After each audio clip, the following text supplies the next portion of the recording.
Bom dia, nós vamos iniciar a apresentação do nosso trabalho, que teve como tema a produção de pigmentos ou corantes naturais utilizando bioprocessos. Nosso grupo é composto pelo Almir, pela Amanda, pela Bruna, Dayana, Yara Marum e Pamela. O que são os corantes? Os corantes são tintas, pigmentos ou qualquer outra substância que tenha o seu processo de produção vindo de alguma síntese, de alguma extração ou isolamento, ou qualquer outro processo de obtenção. E essa substância ela pode vir de um vegetal, animal, mineral, ou seja, de qualquer fonte. Esse pigmento ele pode chegar a realizar algum tipo de mudança intermediária ou então final em sua identidade, ou seja, pode ocorrer alguma alteração no seu processo de produção e obtenção final. Histórico do uso dos corantes. A arte de colorir acompanha o homem desde a mais remota antiguidade. Realmente, através das conhecidas pinturas em cavernas, é possível concluir que a utilização de corantes é antiga, há mais de 30 mil anos atrás, na pré-história. E essas substâncias utilizadas na época eram carvão vegetal, ocre, marrom de manganês e argilas. E existe também a divisão de corantes em orgânicos e inorgânicos. Os inorgânicos, normalmente, eles são impróprios ao consumo humano por serem tóxicos. Já os orgânicos, geralmente são feitos de plantas ou animais, não possuem essa característica de serem tóxicos. E aí foram os chineses e os egípcios que tiveram a importante participação na evolução dessa substância, sugerindo a modificação dos pigmentos e então a criação do pigmento sintético.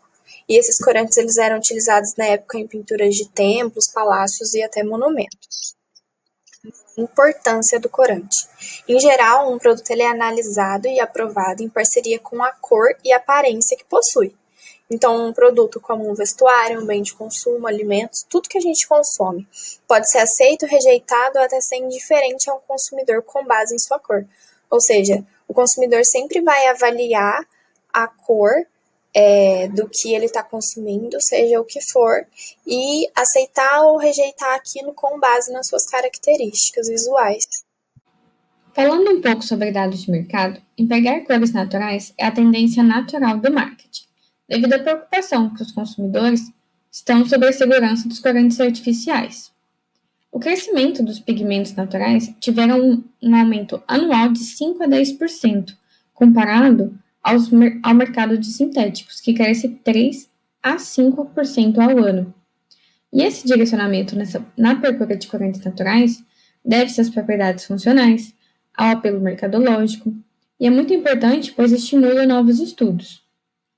Os líderes internacionais de corantes naturais se encontram na Dinamarca, no Reino Unido, nos Estados Unidos e nos Países Baixos.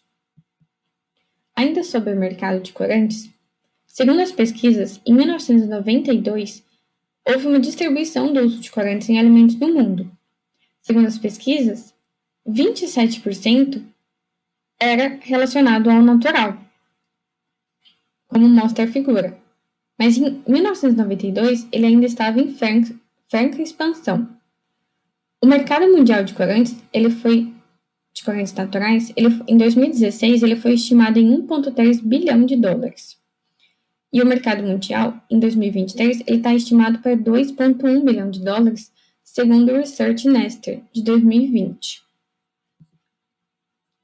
Segundo as pesquisas de 2015, da Mintel DNPD, dados globais confirmam que as marcas estão reconhecendo a importância do uso de ingredientes mais simples e naturais, incluindo os corantes naturais.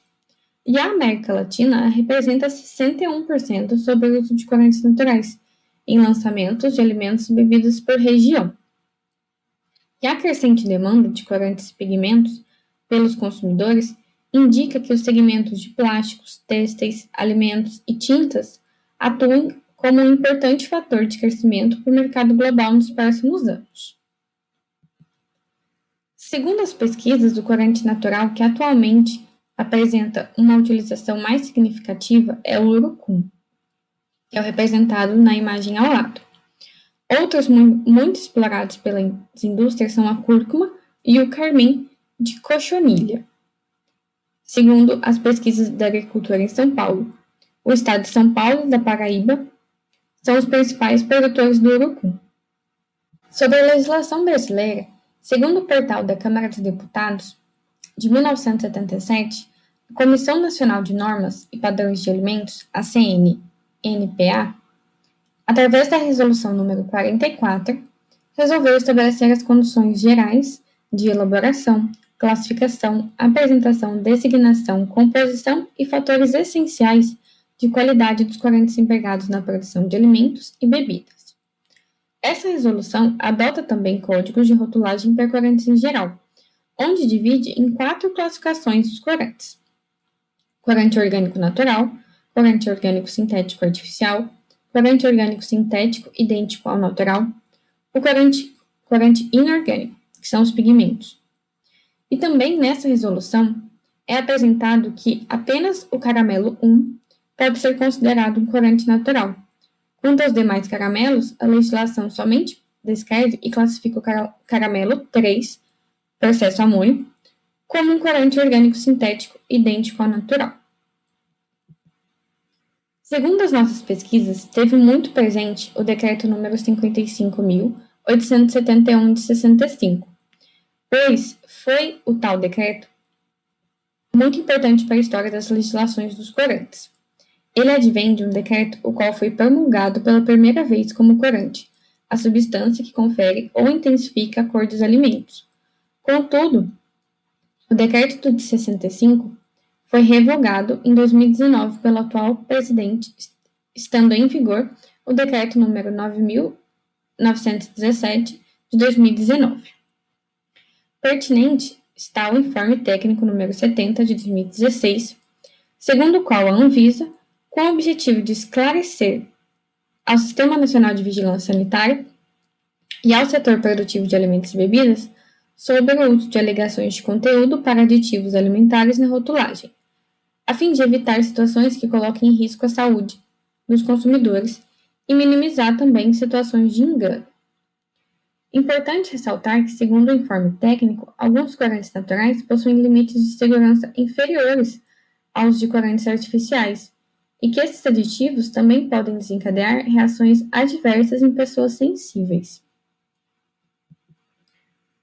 Falando um pouco mais sobre outras resoluções, dentre tantas, trouxemos no nosso trabalho algumas delas, que destacam os limites máximos permitidos para alguns aditivos alimentares.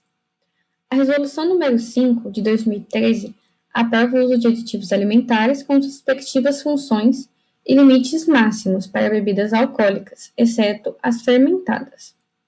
A Resolução 272 de 2019 estabelece os aditivos autorizados para uso em carnes e produtos cárneos. A Resolução RDC 239 de 2018 estabelece os aditivos alimentares e coadjuvantes de tecnologia autorizados em suplementos alimentares.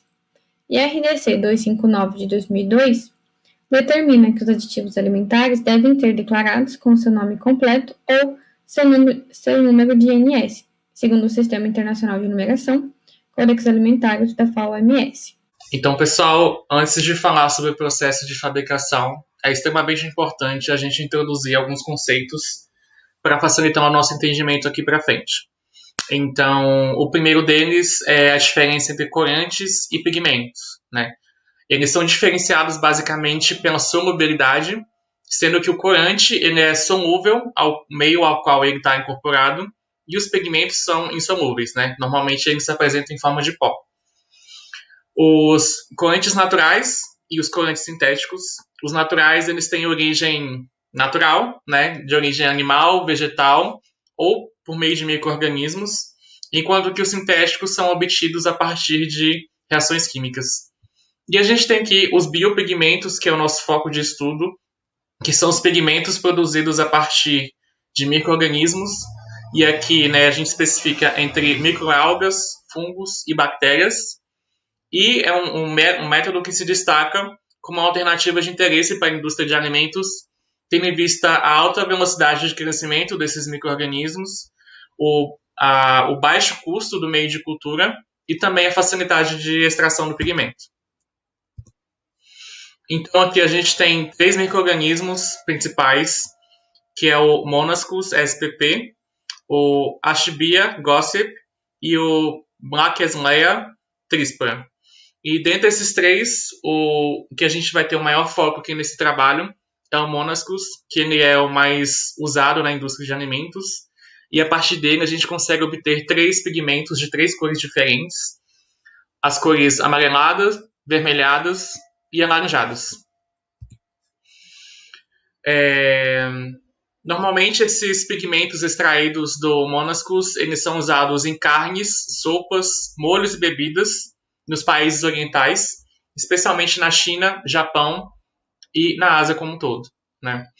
E no Sudeste Asiático, o corante é destinado principalmente para a produção de arroz vermelho. E como eu já comentei anteriormente, ele produz as cores amarelas, e aqui no caso são as ancaflavina e a monacina, as cores alaranjadas, a rubropunctanina e a monascarrubina, e a cor vermelha, a rubropunctamina e a monascorubramina. Difícil esses nomes, né? Eles não se dão muito bem com ambientes anaeróbios para a produção desses pigmentos, né? Mas eles conseguem sim se desenvolver nesse tipo de meio, e eles desenvolvem mais em ambientes aeróbios, né? Que tem a disponibilidade do oxigênio. A faixa de temperatura ótima para o crescimento é entre 28 graus e 38 graus Celsius. E a faixa de pH é bastante ampla, né, variando de 2,5 a 8, sendo que o intervalo ideal é entre 4 e 7.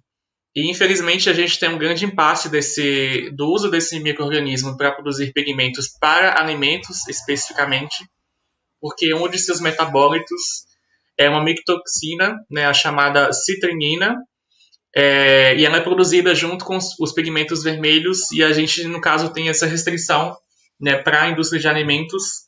Só que, como já comentei anteriormente, esse fungo ele pode ser usado para produzir outras coisas.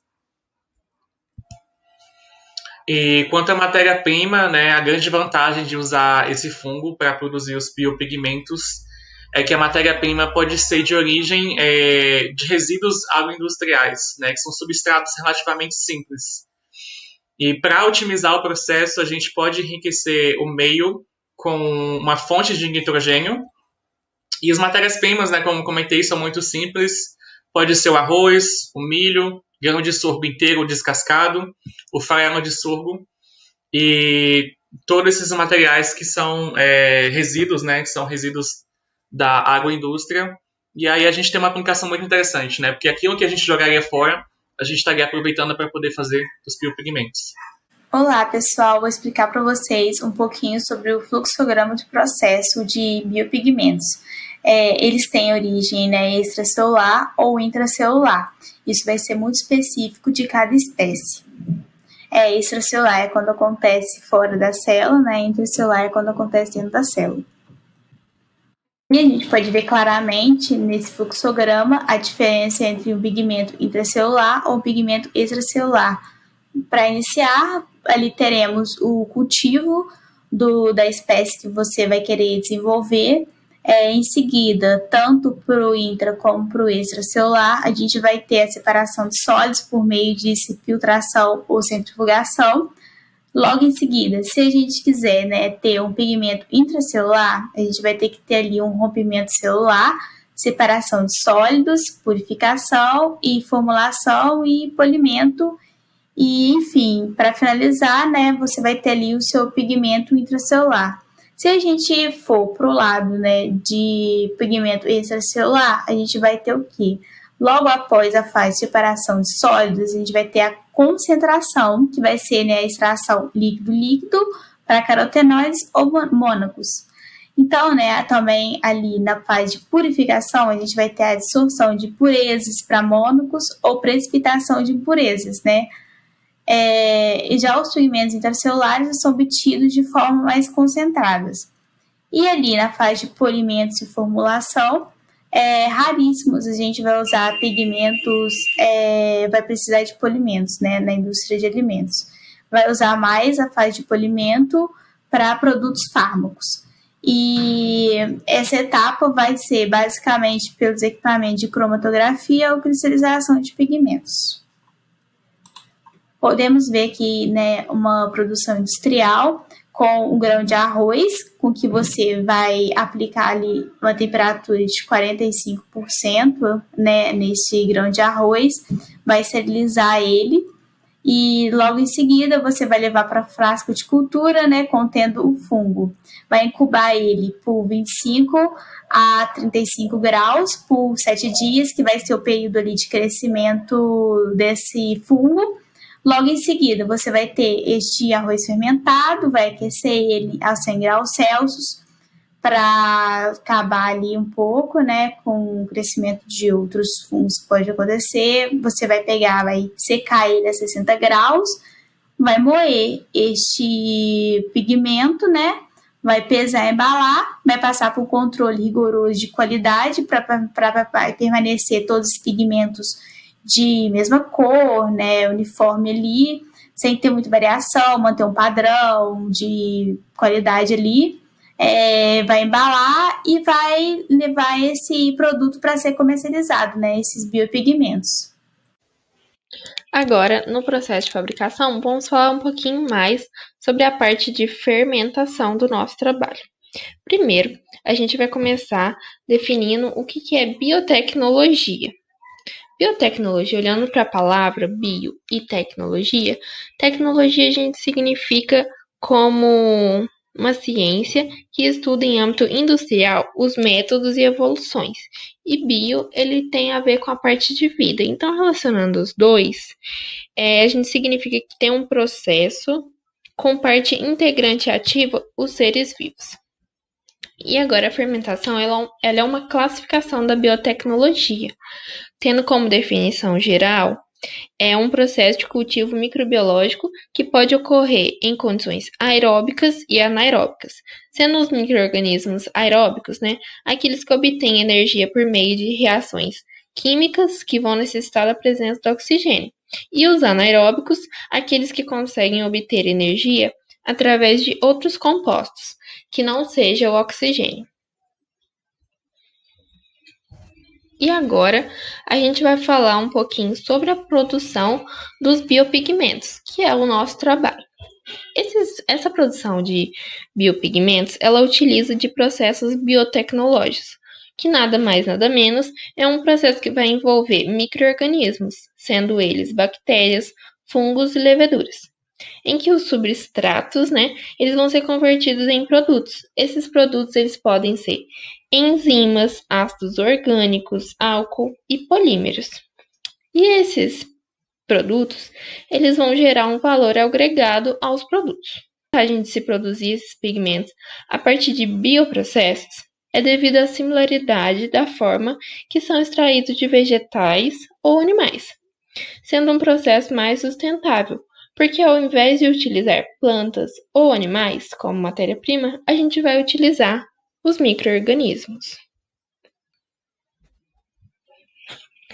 Quanto à operação dos biopigmentos, nesse trabalho a gente utilizou um artigo da Rosa de 2020, em que cita-se que essa operação ela pode ser de modo contínuo, pois apresenta um rápido crescimento celular.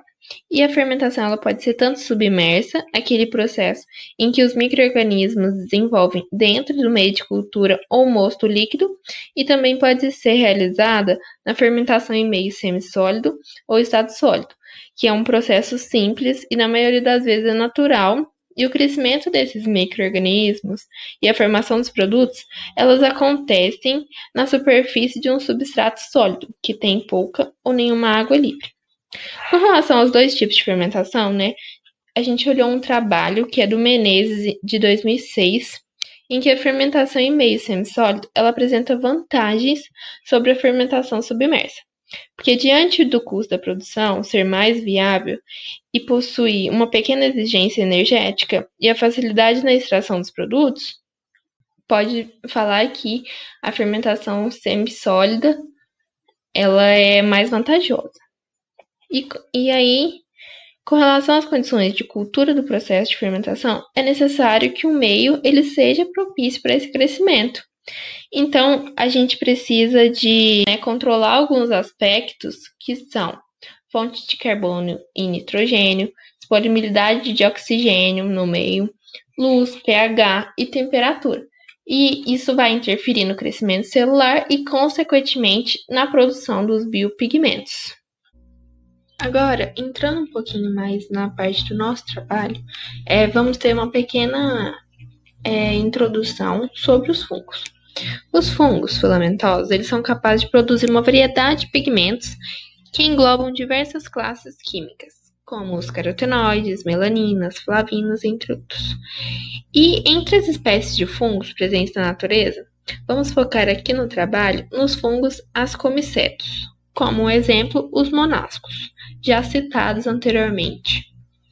Então, os monascos, eles são utilizados para produzir produtos fermentados, e eles também podem sintetizar metabólicos secundários, como os pigmentos vermelho e amarelo. Eles possuem estabilidade ao calor e ao pH durante o ciclo de processamento dos alimentos e pode ser encontrado com facilidade. Então, a utilização desses fungos, ele é uma rota alternativa para a produção dos corantes naturais. Temos uma figura que ela mostra a relação química entre os 6 pigmentos clássicos de monascos, citados no artigo da Rosa de 2020. Então, o que temos na imagem é uma espécie química com uma ligação R, que pode variar em C5H11 e C7H15. Quando reduz essa ligação dupla, que são a ancaflavina e as monacinas, que resultam em pigmentos amarelos.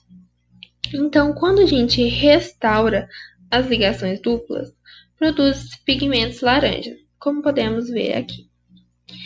Então, quando a gente, ainda nessa rota, quando acontece uma aminação desses pigmentos laranja, produz pigmentos vermelhos, como podemos ver aqui. Acontecer de ter derivados de pigmentos a partir da fermentação dos monascos. Na presença de diferentes aminoácidos, como as cores vermelho alaranjado e vermelho e violeta, podem ser formados. Mas tem estudos que limitam o uso desses monascos como produtor de corantes naturais de alimentos, porque podem ter presente uma micotoxina chamada citrinina, que quando estiver presente, ela pode ser uma potencial ameaça para a saúde humana e animal. E também tem a possibilidade de gerar uma deteriorização dos alimentos, que resulta em perdas econômicas. Essa micotoxina ela pode ser encontrada como contaminante natural em vários tipos de grãos também, como milho, trigo, centeio, aveia, cevada e também o amendoim. Então, como que a gente faz para evitar a ação dessa micotoxina? É necessário o controle de fontes de nitrogênio, pois fontes de nitrogênio orgânico favorecem a produção de pigmentos vermelhos e desfavorecem a produção de citrinina.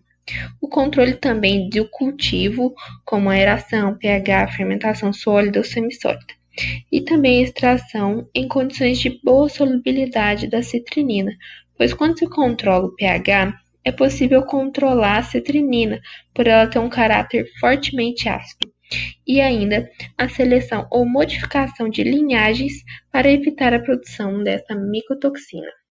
Dentre as espécies de monascos usadas para a produção de corantes, as de maior significância na indústria de alimentos são essas aqui, tendo elas uma habilidade de produzir metabólicos secundários com estrutura policetídica, principalmente pigmentos. Mas aqui a gente vai focar nos monascos rubens, pois ele se destaca como um bom produtor de pigmentos vermelhos. Aqui a gente tem uma via metabólica do monascos rubens para a formação de pigmentos a partir da glicose. Os principais metabólicos produzidos são os policetídicos, formados pela condensação de uma molécula de acetilcoenzima A com uma ou mais moléculas de melanilcoenzima A, que, como mostra na via metabólica, são a partir do substrato de glicose. E aí elas produzem pigmentos alimentares, que são a formação dessa via metabólica. As colônias, dos monascos Hubers, elas apresentam um crescimento relativamente rápido em meio PDA, que é batata, destrose e agar, a temperatura ambiente. E aí eles vão apresentar um diâmetro de 20 a 30 milímetros durante 7 dias, de acordo com o artigo da Rosa de 2020. Aqui a gente tem uma via metabólica dos ácidos graxos. Nessa via metabólica, a formação de pigmentos oriundos dos micro-organismos de monascos, ele pode ocorrer também a partir dos ácidos graxos de cadeia média, como um exemplo, o ácido octanoico. Esse exemplo ele foi citado no artigo do Oliveira de 2017. O micro-organismo ele é sintetizado pela via metabólica dos ácidos graxos e liga-se a estruturas dos cromóforos através de uma reação de transerificação, gerando o pigmento laranja. A redução desse pigmento, como a gente pode ver aqui no próximo slide, a redução desse pigmento laranja, ele origina em pigmentos amarelos, que é a ancaflavina e a monacina. E nessa parte de cá, os pigmentos vermelhos, que são produzidos pela reação do pigmento laranja com composto que contenha NH3 e NH2 na molécula. De acordo com o artigo da Rosa de 2020, o pigmento vermelho promovido pelo Monascus Huber, ele é hidrossolúvel, ou seja, solúvel em água. Portanto, para produzir esse pigmento através da fermentação submersa e ser economicamente atrativo, se deve atingir concentrações elevadas desse produto, devido aos custos de operações de downstream. E também vale ressaltar que esses pigmentos produzidos por essas espécies de monascos são intracelulares, cujo desenvolvimento acontece no interior da célula. Por isso, esses pigmentos eles podem reagir com grupamentos amina de proteínas, aminoácidos, ácidos nucleicos e aminoácidos,